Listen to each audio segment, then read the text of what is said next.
Assalamualaikum warahmatullahi wabarakatuh. Oke geng, kembali lagi di videoku yang terbaru di channelku ini, Januar Safari. Di video kali ini masih di seputaran karbon WTP atau karbon celup atau karbon water transfer printing. Buat kalian yang baru menemukan channel ini, kalian bisa ikuti channel ini agar channel ini bisa semakin berkembang sebagaimana mestinya.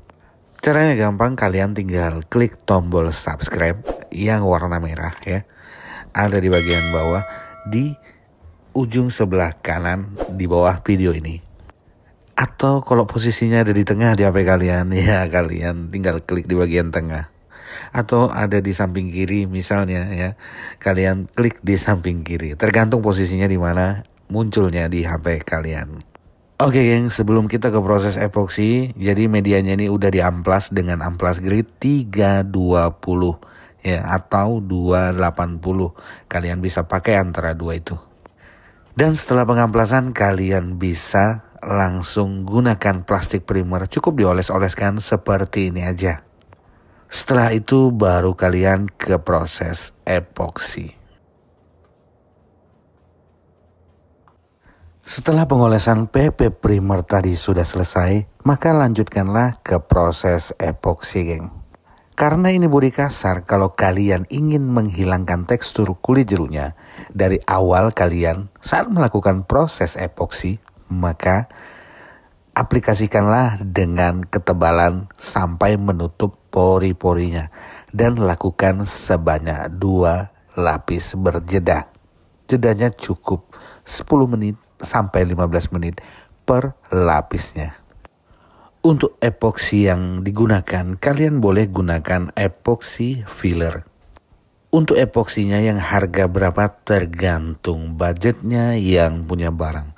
Kalau budgetnya tinggi maka carikanlah epoksi-epoksi yang berkualitas. Tapi kalau budgetnya sederhana saja maka gunakanlah epoksi-epoksi yang standar-standar aja. Kalian bisa gunakan Penta Super Gloss atau kalian bisa gunakan Lux Primer Surfacer. Untuk pendasaran warna hitam, apabila menggunakan cat NC dan daya tutupnya lambat, maka kalian bisa gunakan epoksi berwarna hitam agar nanti saat melakukan proses pengecatan, kalian nggak ngecat terlalu tebal. Karena biasanya cat NC itu lambat nutupnya. Setelah epoksinya mulai mengering ya, setelah beberapa menit, 30 menit bahkan 1 jam, kalian bisa langsung memberikan tanda kepada media yang sudah kalian epoksi tadi. Tujuannya nanti agar saat pengamplasan kalian bisa gampang melakukan proses pengamplasannya karena ada tanda, ada batasan. Saat kalian melakukan pengamplasan, maka hasil pengamplasannya bisa menjadi bagus. Hasilnya licin dan mulus. Karena video pengamplasannya hilang geng. Kampus gak sengaja. Jadi untuk proses pengamplasannya di video ini gak ada sama sekali. Bahkan untuk proses pengecatannya di bagian media yang kecilnya tadi pun juga ikut hilang. Jadi setelah proses pengecatan ini kita langsung ke proses pencelupan. Enak kan dapat video singkat. Jadi geng, di proses pengecatan ini kalian kalau pertama kali baru belajar ngecat, ya biasakan di bagian pinggir-pinggirnya dulu yang dicicil satu persatu geng. Baru setelah itu di bagian utamanya. Tapi kalau aku karena sudah menguasai bidang ini, maka bagian manapun aku memulainya ya, di bagian manapun tidak akan jadi masalah. Mungkin yang jadi masalah nanti kalau ada yang nonton videoku ini dan dia bekerja sesuai dengan SOP, maka videoku ini akan dianggap salah. Jadi harap maklum ya geng, karena aku belajarnya ini tidak melalui akademi. Jadi aku belajarnya ini otodidak.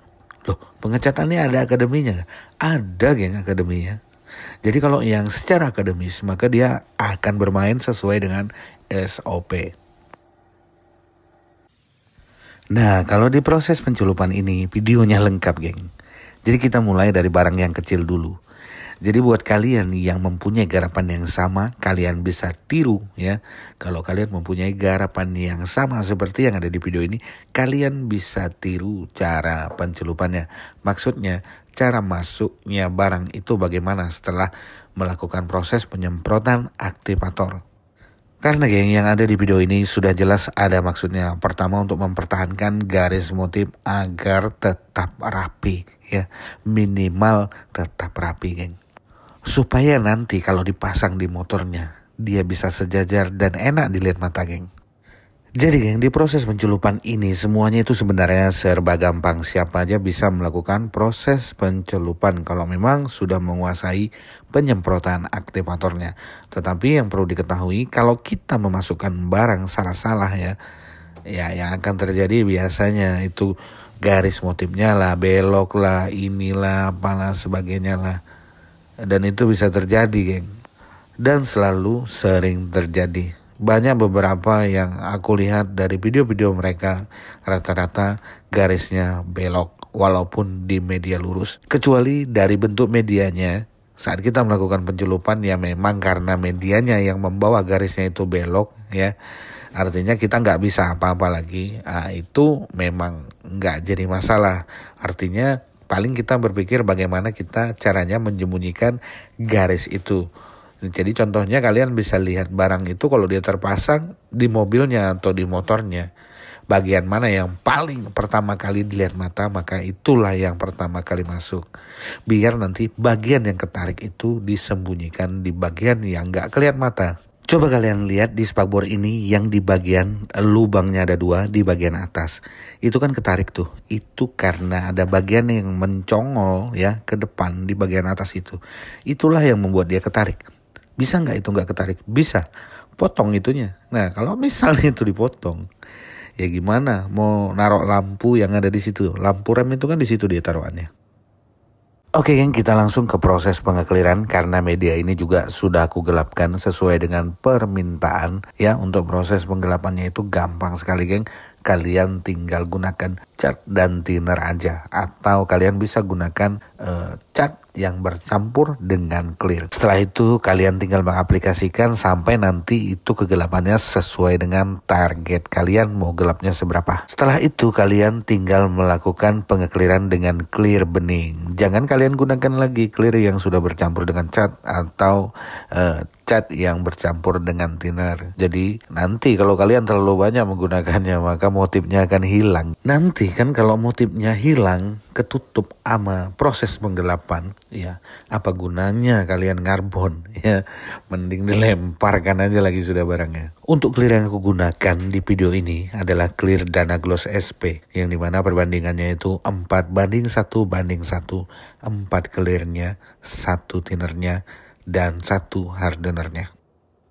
Oke geng, setelah semua berlalu ya prosesnya ya, jadi hasilnya itu seperti ini geng. Kalian bisa lihat sendiri ya, kalian silahkan komentar bagaimana menurut kalian ini hasilnya. Kalau menurutku sendiri ini sudah lebih dari cukup geng. Beningnya juga udah dapat, garisnya pun sejajar antara yang kecilnya dengan spakbor utamanya. Itu yang bagian atas tuh yang kecil itu apa namanya itu. Jadi itu garisnya udah sejajar geng. Jadi ini nggak perlu diapa-apain, tinggal dipasang aja lagi geng. Nah ini ada yang punyanya juga nungguin. Oke geng, jadi videoku cukup sampai di sini dulu. Sampai jumpa di videoku yang selanjutnya. Bagi kalian yang baru menemukan channel ini, kalian bisa bantu agar channel ini bisa berkembang sebagaimana mestinya. Caranya gampang geng, kalian tinggal klik subscribe dan aktifkan juga lonceng notifikasinya agar kalau aku mengupload video baru kalian mengetahuinya. Oke geng, sampai jumpa. Assalamualaikum warahmatullahi wabarakatuh.